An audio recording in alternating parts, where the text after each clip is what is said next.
Hello hello hello hello hello नमस्कार and जय हिंद मेरे दोस्तों।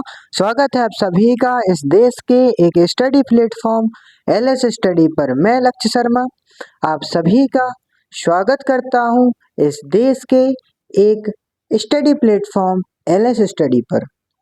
मैं लक्ष्य शर्मा आप सभी का स्वागत करता हूं आज के इस वीडियो में।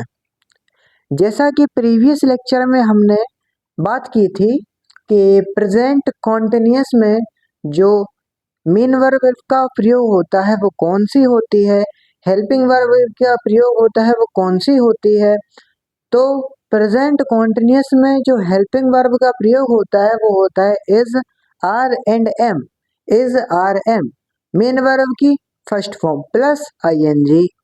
आज के इस लेक्चर में हम प्रेजेंट परफेक्ट के सारे affirmative, negative, interrogative, double interrogative सबके बारे में विस्तार से पढ़ेंगे। तो चलिए शुरू करते हैं।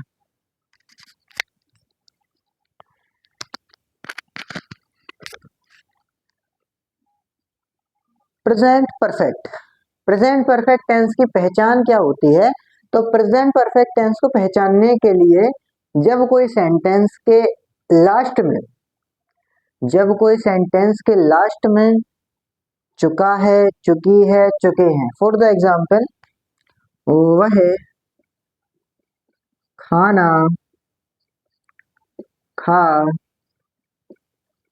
चुका है, जहां पर लास्ट में चुका है। एक और एग्जाम्पल, सोहन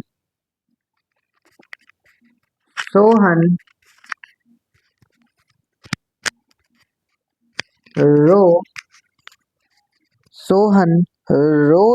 चुका है। एक और एग्जाम्पल, राम सो चुका है।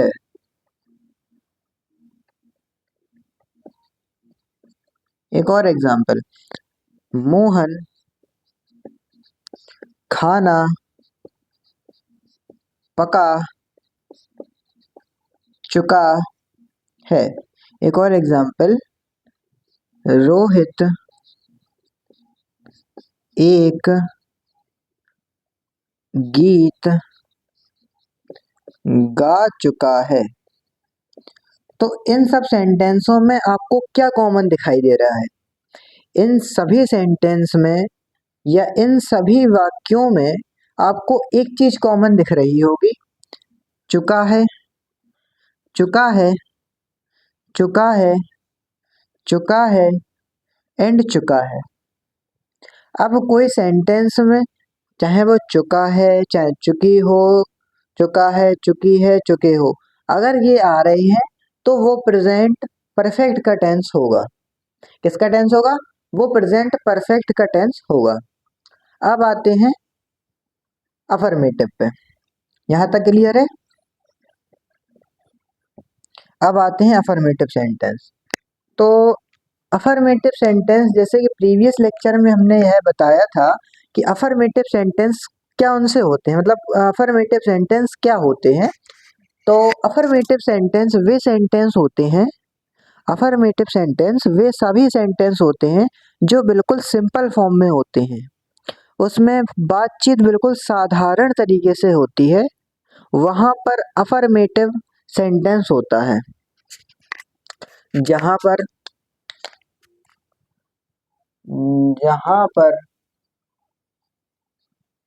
बातचीत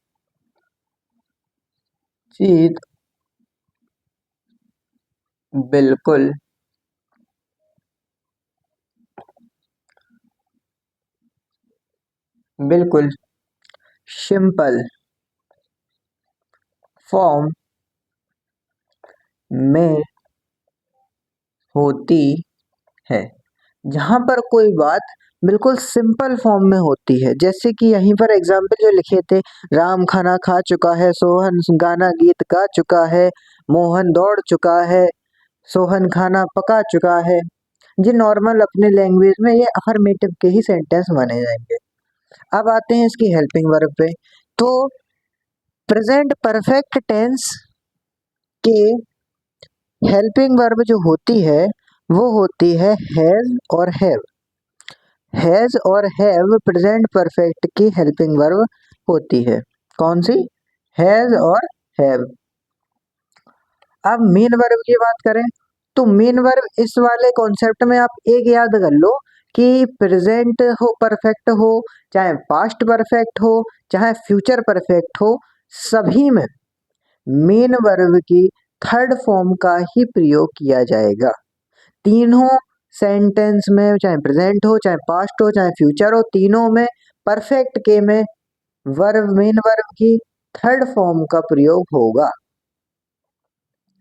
M B third, M B third, M B third, M B third.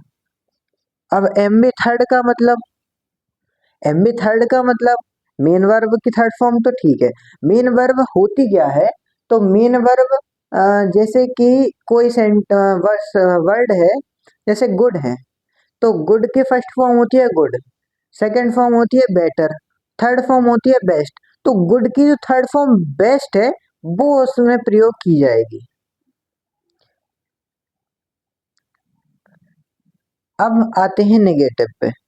Negative sentence, negative sentence पूर्णतः अफर्मेटिव की तरह ही साधारण होते हैं, परंतु परंतु नेगेटिव सेंटेंस में हेल्पिंग वर्ब के बाद नॉट का प्रयोग किया जाता है। हेल्पिंग वर्ब के बाद नॉट का प्रयोग किया जाता है।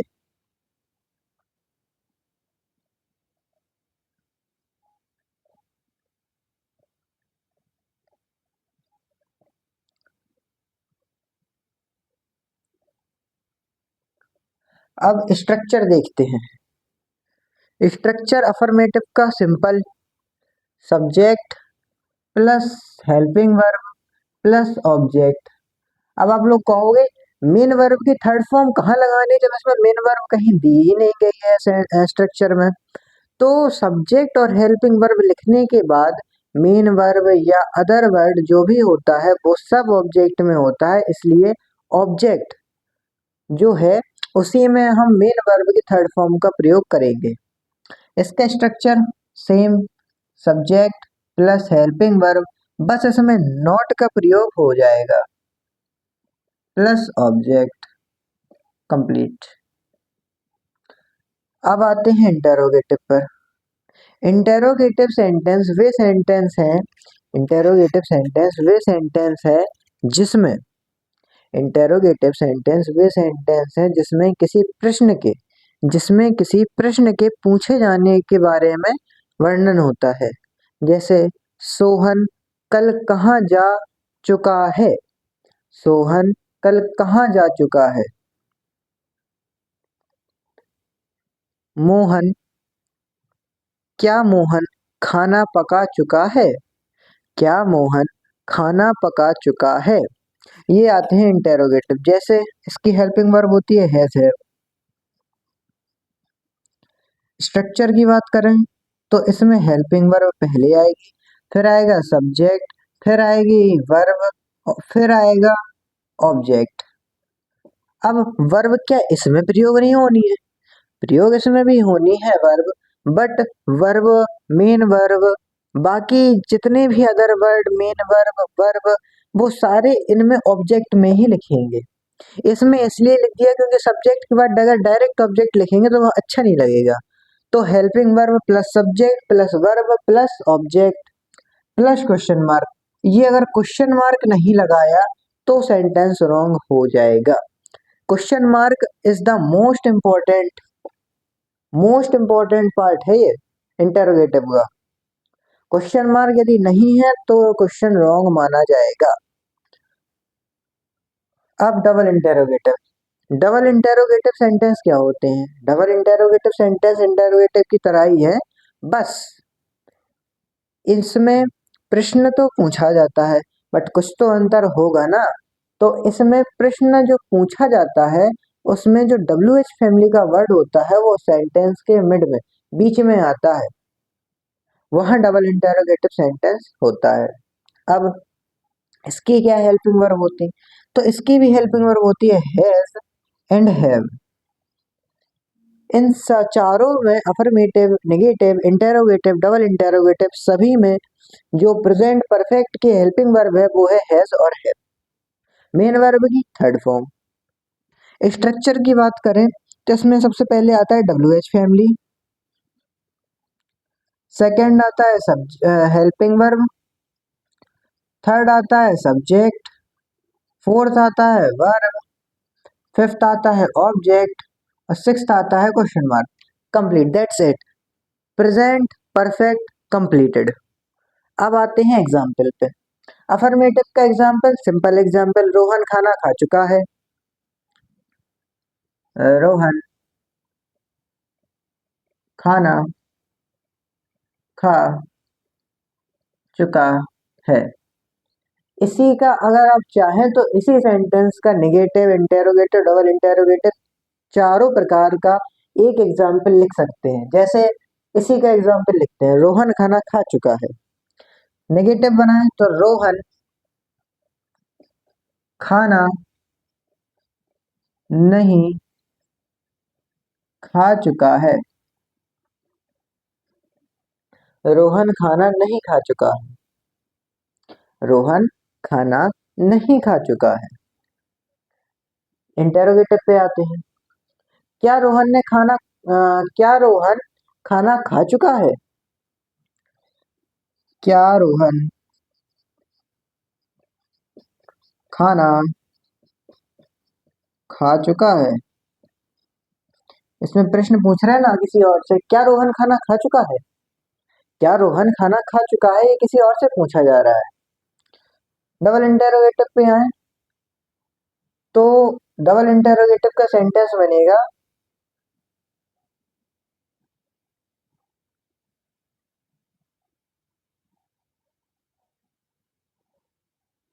रोहन कब खाना खा चुका है। रोहन कब खाना खा चुका है। रोहन कब खाना खा चुका है। रोहन कब खाना खा चुका है। रोहन कब खाना खा चुका है। एक ही एग्जाम्पल से चारों टाइप के एग्जाम्पल बन सकते हैं। अब एग्जाम्पल तो इसके ढेर सारे हैं, जैसे राम खाना खा चुका है, मोहन सो चुका है, और रोहित गीत गा चुका है, और सीता एक अच्छा गीत गा चुकी है, और देखा जाए तो राम दौड़ चुका है, मोहन खेल चुका है। ऐसे ढेर सारे एग्जाम्पल हैं जो इनके चारों प्रकार में आ सकते हैं, बस छोटे से अंतर के बाद। जैसे इसमें नहीं का प्रयोग कर दें, इसमें WH फैमिली का, इसमें WH फैमिली का प्रयोग बीच में कर दें, तो तीनों प्रकार के टेंस एक एग्जाम्पल से बन सकते हैं। अब सबसे बड़ा सवाल, जैसे कि प्रीवियस लेक्चर में भी डू डस कहाँ लगाएं, इज आर एम कहाँ लगाएं, एस और यस कहाँ लगाएं, वैसे ही इसमें अब आप कहोगे हैज और हैव कहाँ लगाएं। तो इसमें जो हैज होता है वो लगाते हैं सिंगुलर के लिए, हैव लगाते हैं प्लूरल के लिए। Has is singular, have are plural. Has singular, have plural, has singular, have plural, और मेन वर्ब की हमेशा ही थर्ड फॉर्म का प्रयोग होगा। इसमें कोई दोहराया नहीं है कि प्रेजेंट परफेक्ट में मेन वर्ब की थर्ड फॉर्म का प्रयोग नहीं होगा। और यदि कहीं ऐसा सेंटेंस है जिसमें चुका है, चुकी है, चुके हैं और हैज हैव दिया गया है और वहां पर मेन वर्ब की थर्ड फॉर्म नहीं है, मेन वर्ब की फर्स्ट फॉर्म या सेकंड फॉर्म दी गई है, तो वो सेंटेंस रॉन्ग होगा। ऐसे सेंटेंस आगे एक टॉपिक भी है जिसमें ऐसे सेंटेंस दे देता है कि इसको करेक्ट कीजिए, तो ऐसे सेंटेंस वहां पर आते हैं कि वो दे देगा